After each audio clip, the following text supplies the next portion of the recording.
सभी लोगों का हमारे YouTube चैनल और Facebook पेज पे बहुत बहुत स्वागत है। यदि आप हमारे YouTube चैनल पे हैं तो चैनल को सब्सक्राइब कर लें। यदि हमारे Facebook चैनल पे हैं तो पेज को फॉलो करें। आज हम आपको क्लास 12 का फिजिक्स, जिसका हम लोग इससे पहले चार्जेस के बारे में देखे थे, कूलाम का नियम, वैद्युत क्षेत्र देखे थे। आज हम लोग बात करेंगे वैद्युत क्षेत्र की तीव्रता क्या होती है, जो पहले से हम नोट डाउन कर लिए हैं कि आपका समय ज़्यादा खर्च ना हो।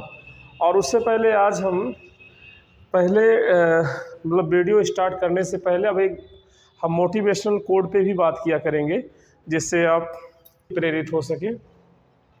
तो आज का हमारा जो पहला कोड है, प्रतिदिन हम एक वीडियो में अपना एक कोड आपको बताते रहेंगे ताकि पढ़ने के जुनून आपके अंदर पैदा हो और आप पढ़ करके कुछ अच्छा कर पाए। आप अपना नाम, अपने पिता का नाम, अपने समाज का, देश का नाम रोशन कर पाए। तो आज का जो मोटिवेशनल कोड है हमारा, चलिए उस पर बात करते हैं, जो बहुत ही इंटरेस्टिंग है। तो इसका मतलब है कि जिसने भी खुद को खर्च किया, दुनिया ने उसी को गूगल पर सर्च किया है।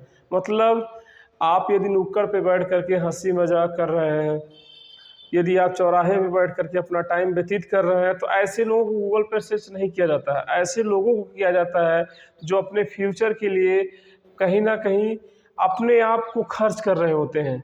ऐसे लोगों को ही जो है गूगल पर सर्च किया जाता है। ऐसे लोगों की ही समाज की आवश्यकता होती है, जो चौराहे पे या फिर अपना टाइम व्यतीत करते हैं इधर उधर। ऐसे लोगों का कोई वैल्यू नहीं होता है। चलिए, अपना कोड के बाद हम लोग अपने टॉपिक पे आते हैं। हमारा टॉपिक आज का हमारा जो टॉपिक है वो है वैद्युत क्षेत्र की तीव्रता। कल हम आपको बताए थे कि वैद्युत क्षेत्र क्या होता है। तो वैद्युत क्षेत्र क्या होता है, हम लोग देखे थे कि जब किसी आवेश का वह क्षेत्र जहाँ पर किसी अन्य आवेश को लाने पर आकर्षण अथवा प्रतिकर्षण होता था, वो वैद्युत क्षेत्र कहलाता था। और वहीं पे हम बताए थे कि वैद्युत क्षेत्र की तीव्रता भी होती है। कि वैद्युत क्षेत्र की तीव्रता क्या होती है? वैद्युत क्षेत्र की तीव्रता थी कि प्रत्येक पॉइंट पे हम लोग देख रहे थे, जैसे जैसे हम इसका पोजीशन बदल रहे थे। मान लेते हैं यहाँ प्लस क्यू चार्ज था, जैसे जैसे मान लेते हैं प्लस क्यू नॉट को जैसे जैसे हम बदल रहे थे, इसका हम एक बार यहाँ पे रख, यहाँ पे जैसे जैसे इसके पोजीशन को हम बदल रहे थे, जैसे देख रहे थे कि इसके बल का मान भी बदल रहा था। तो आज उसी को हम देख रहे हैं क्यों ऐसा हो रहा था। तो उसी को हम आज डिफाइन करने का प्रयास करेंगे। तो देखिए क्या है, वैद्युत क्षेत्र की तीव्रता उस बिंदु पर रखे एकांक धन परीक्षण आवेश पर लगने वाला बल के बराबर होता है। इसका क्या मतलब है? ये इसका जो हम आपको कल ही बताए थे, ये जो हमारा प्लस क्यू नॉट होता है, इसको आप मान लेते हैं एकांक आवेश। एकांक आवेश का मतलब इसका जो वैल्यू है केवल 1 है। यदि इसका केवल वैल्यू 1 हो गया तो इस पे जितना इलेक्ट्रोस्टैटिक्स फोर्स लगेगा, इस पे जितना देखिए, अगर जो ई बराबर में क्या है, ई बराबर में एफ बाई क्यू नॉट है, और इसका वैल्यू यदि 1 हो गया तो हमारा जो वैद्युत क्षेत्र की तीव्रता होगी वो हमारे एफ के बराबर हो जाएगा। देखिए, वैद्युत क्षेत्र की तीव्रता उस बिंदु पर रखे एकांक धन परीक्षण आवेश पर लगने वाले बल के बराबर होता है, अर्थात ई बराबर में एफ बाई क्यू नॉट। ठीक है, अगर इसका मान 1 है तो हमारा जितना इलेक्ट्रोस्टैटिक्स फोर्स होगा वही हमारी क्या हो जाएगी, वैद्युत क्षेत्र की तीव्रता। तो चलिए, यदि आपको समझ में शायद आ गया होगा कि वैद्युत क्षेत्र की तीव्रता होती क्या है, तो जितना हमारा इलेक्ट्रोस्टैटिक्स होगा, फोर्स होगा, वही इलेक्ट्रोस्टैटिक्स के बराबर हमारा इंटेंसिटी ऑफ इलेक्ट्रिक फील्ड हो जाएगी। आप ऐसे भी लिख सकते हैं कि बल तथा परीक्षण आवेश के अनुपात को वैद्युत क्षेत्र की तीव्रता कहते हैं। अब इसको हम लोग कैपिटल ई से प्रदर्शित करते हैं। इसका मात्रक क्या होता है? तो इसका जो मात्रक होता है, ई का मात्रक जो होता है, एसआई मात्रक की बात कर रहे हैं। ई का जो क्या होता है, न्यूटन होगा इसका, और इसका क्या हो जाएगा, प्रति कूलाम। यानी कि जो इसका मात्रक होगा क्या होगा, न्यूटन प्रति कूलाम होगा। और अगर जो हम ई का बीमीय सूत्र देखें क्या होगा, तो ई का जो बीमीय सूत्र हो जाएगा, देखिए बल का जो बीमीय सूत्र होता है एम टी माइनस 2। अब देखिए इसका हो जाएगा AT। अब देखिए इसको जब आप सॉल्व करेंगे तो ये आपको मिलेगा ML, T ऊपर जाएगा तो ये हो जाएगा T-3 A इनवर्स, यानी कि इसका जो बीमीय सूत्र निकलेगा ML T-3 A इनवर्स। देखिए ML हो गया, ये T-2 पहले से था, एक और हो जाएगा 3 हो गया, A इनवर्स जाएगा ऊपर तो A इनवर्स हो गया, ठीक है। यानी जो E का बीमीय सूत्र होगा ML T-3 A इनवर्स। इसका जो SI मात्रक होगा न्यूटन प्रति कूलाम हो जाएगा। आपको बता दिए जितना इलेक्ट्रोस्टैटिक्स फोर्स होगा वही इलेक्ट्रोस्टैटिक्स फोर्स की ही बराबर इंटेंसिटी ऑफ इलेक्ट्रिक फील्ड होगा। अब देखिए फोर्स का मतलब हर एक पोजीशन पे हमारा जो इलेक्ट्रोस्टैटिक्स फोर्स है स्थिर वैद्युतीय बल है वो बदलता जाएगा दूरी के साथ, क्योंकि दूरी के साथ ये घटेगा बढ़ेगा, तो दूरी के साथ हमारा इंटेंसिटी ऑफ इलेक्ट्रिक फील्ड घटेगा और बढ़ेगा। तो आइए अगला हेडिंग इसका हम देखते हैं। अगला हेडिंग है बिंदु आवेश के कारण। अगला हेडिंग जो आप पढ़ेंगे इसमें बिंदु आवेश के कारण वैद्युत क्षेत्र की तीव्रता, मतलब किसी बिंदु आवेश के कारण कितना वैद्युत क्षेत्र की तीव्रता उत्पन्न होती है, ये हम पता करना चाहें तो देख सकते हैं, लिखेंगे बिंदु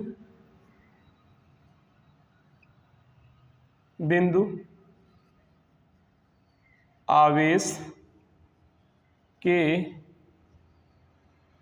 कारण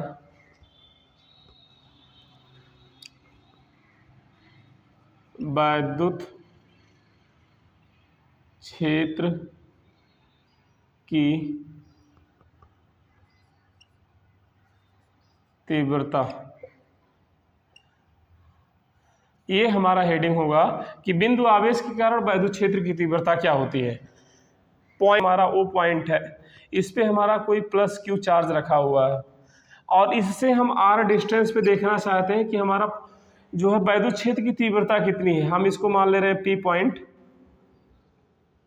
हम P पॉइंट पे निकालना चाह रहे हैं कि हमको क्या करना है, इस पे हम निकालना चाह रहे हैं कि हमारा इंटेंसिटी ऑफ इलेक्ट्रिक फील्ड है कितना। देखिए ये O पॉइंट पे हमारा प्लस Q रखा हुआ है, एक आवेश ले लिए जिसका जो वैल्यू है क्या है प्लस Q कूलाम है, और इस P पर एक हम कोई बिंदु मान लिए हैं, बिंदु O से R दूरी पर एक बिंदु P है जिसपे हमको वैद्युत क्षेत्र की तीव्रता निकालनी है। तो मान ले रहे हैं कि ये डिस्टेंस जो हमारा कितना है R है, ये R हो गया। इस पे हम क्या रखेंगे, तो इस पे हम रखेंगे टेस्ट चार्ज, क्योंकि हमको क्या करना है ज्ञात करना है परीक्षण आवेश, मतलब यहाँ पे हम ज्ञात करना चाहते हैं वैद्युत क्षेत्र की तीव्रता। तो वैद्युत क्षेत्र की तीव्रता तभी निकलेगी जब यहाँ पे हम क्या करेंगे एक टेस्ट चार्ज रखेंगे। टेस्ट चार्ज हम इसलिए रख रहे हैं क्योंकि ये इस पर बल नहीं लगा सकता है, ना तो इसके पास कोई अपना वैद्युत क्षेत्र की तीव्रता होती है, तो हम कहें तो केवल यही हमारा जो बल होगा इस पे बल लगाएगा, ये किसी और अन्य आवेश पे बल नहीं लगा सकता। तो ये क्या करेगा, इसको रिपल्स कर देगा, रिपेल करेगा, यानी इसको ये धक्का मारेगा। यानी जो वैद्युत क्षेत्र की तीव्रता होती है एक सदिश राशि होती है, तो अगर ये सदिश राशि है तो इसके डायरेक्शन को भी आप दिखाएंगे, ये इसको धक्का मारेगा तो ये क्या होगा प्लस जो होगा हमारा इस तरफ भागेगा। तो चलिए यानी देखिए ये क्या करेगा सीधा सीधा इसको रिपेल करेगा, तो जो रिपेल करेगा यानी प्रतिकर्षित करेगा, तो प्रतिकर्षित करेगा तो उधर ही जाएगा, बल और वैद्युत क्षेत्र की दिशाएं दोनों सेम ही होगी, से ये क्या करेगा सीधे इधर जाएगा। तो देखिए जब अब मान लेंगे कि माना कि O बिंदु पे हमारा प्लस Q कूलाम का एक आवेश रखा गया है, मान लेंगे कि माना बिंदु O पर प्लस Q कूलाम का एक आवेश रखा गया है, जिससे O बिंदु से R दूरी पर एक बिंदु P है जिस पर हमको वैद्युत क्षेत्र की तीव्रता ज्ञात करनी है। वहाँ पे एक परीक्षण आवेश रखा हुआ है जिसका वैल्यू क्या है प्लस Q0 है। यह करने के बाद आप क्या करेंगे, आप देख पा रहे हैं कि जो वैद्युत क्षेत्र की तीव्रता है उसकी ये क्या करेगा प्लस Q जो हमारा है प्लस Q0 को क्या करेगा रिपेल कर देगा। क्यों रिपेल करेगा, क्योंकि ये भी प्लस है और ये भी प्लस है, तो ये इसको क्या करेगा अपने से दूर भगाएगा, तो ये चला जाएगा उस इसकी डायरेक्शन जो होगी वो उस तरफ होगी। तो हम यहाँ से कूलाम के नियम से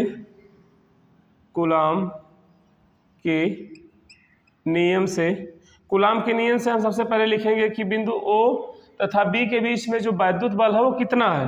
तो वैद्युत बल लिखेंगे यह बराबर में 1/4 pi epsilon not plus Q0 अपान में R स्क्वायर।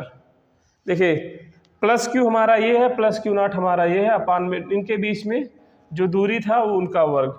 ये तो हमारा हो गया। अभी अभी हम एक सूत्र आपको बताए हैं कि इस पे वैद्युत हमको इस पे निकालना है कि वैद्युत क्षेत्र की तीव्रता कितनी होगी। तो इसके लिए आपको सूत्र बताए हैं अभी कि एफ बाई होता है क्यू नॉट। तो अगर ये एफ बाई क्यू नॉट है तो एफ का वैल्यू देखिए क्या आया है, तो एफ बराबर ई बराबर में हो जाएगा। एफ के जगह पे क्या लिख देंगे, इतना सारा चीज़ आपको लिख देना है। लिखेंगे 1/4 pi epsilon not q not upon में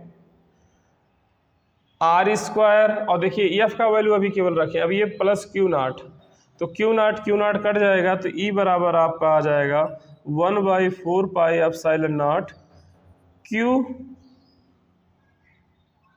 प्लस क्यू अपान में आर स्क्वायर। यानी किसी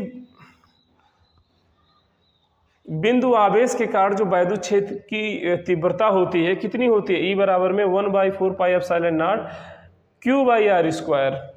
ठीक है, क्यू बाई आर स्क्वायर। ये आप बहुत ही आसानी से, छोटा सा डेरिवेशन है, आप देख सकते हैं कितना ही आसान है। इसके हिंदी को हम थोड़ा सा शुरुआत में बोल ही दिए थे, वहीं से आपको लिख लेना है यदि आप लिखना चाहें। कूलाम के नियम से आप देख सकते हैं, कूलाम के नियम से हम इसको लिख सकते हैं, क्योंकि हम लोग जानते हैं दो बिंदुओं पर यदि Q1 और Q2 आवेश रखे हो तो उनके बीच में जो हमारा स्थिर वैद्युतीय बल होता है कितना होता है, और इतना स्थिर वैद्युतीय बल हो गया। अभी हम आपको वैद्युत क्षेत्र की तीव्रता बताए हैं कितना होता है, ई बराबर में होता है F by Q not. F का जब वैल्यू रखेंगे तो यहाँ से देखो क्यू और ये वाला क्यू कट जाएगा, तो जब कट गया, कटने के बाद क्या हो गया, बचा 1/4 pi epsilon not plus q by r square.